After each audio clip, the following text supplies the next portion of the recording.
It's Monday morning, and for 2 hours, Beth Caldwell will sit, hooked up to a machine filling her body with a cancer-fighting drug. Her son by her side. Beth has stage 4 metastatic breast cancer. Metastatic means the cancer has spread to her brain, her liver, lungs, and bones. Beth knows she isn't just fighting for a cure.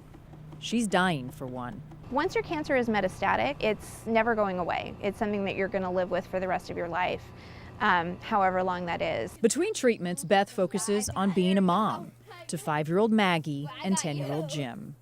Beth and her husband Jay have been married 15 years. Before cancer, we could split things. We could, all right, so you'll take a day off, get them to dentist or whatever else, and now all that largely falls on me. There's no amount of rest that makes you feel less tired. It's been almost 3 years since Beth was diagnosed. She's been through chemo and radiation and lost her hair due to the intense treatment.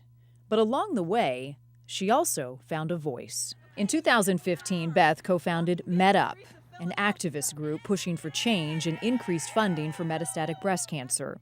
They hold die-ins across the country to honor those who lost the battle against this terrible disease. And she's shaking up what we think we know about breast cancer. Breast cancer is often portrayed as this happy pink, feather boa, I survived, I'm gonna put some pink bra on my dog and stuff it with balloons kind of activity. There's 5 to 10% of us are terminal at diagnosis, and another 20 to 30% of early stage patients will later metastasize and die of their breast cancer. The truth is, patients with metastatic breast cancer often don't qualify for clinical trials. MedUp says only 7% of all breast cancer funding goes toward researching metastatic disease, a reality Beth says has to change. She remembers the day her son Jim asked if she was going to die. I said, "Someday, buddy, but not today." And he was like, "Okay." And then as I was tucking him into bed that night, he said, "I'm gonna be really sad when you die, Mom." And I couldn't talk. I just hugged him and kissed him goodnight and walked out of the room and just lost it and, sat down on the floor and cried. For the Caldwells, finding care close to home was also important.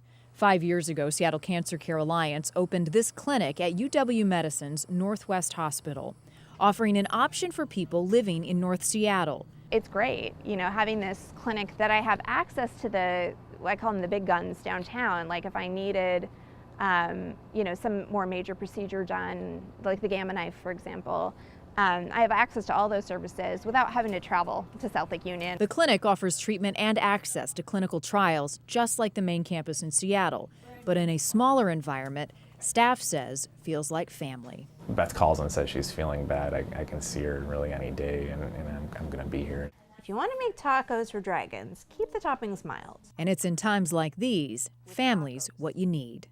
Beth doesn't know for sure how this will end. She'll keep reading to her kids each day and being the voice for those who no longer have one.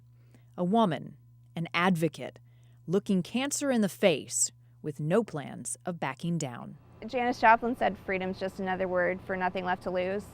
And that's what having terminal cancer is like. It takes away a lot of fear in your life because you don't have anything left to lose because you're going to lose your life.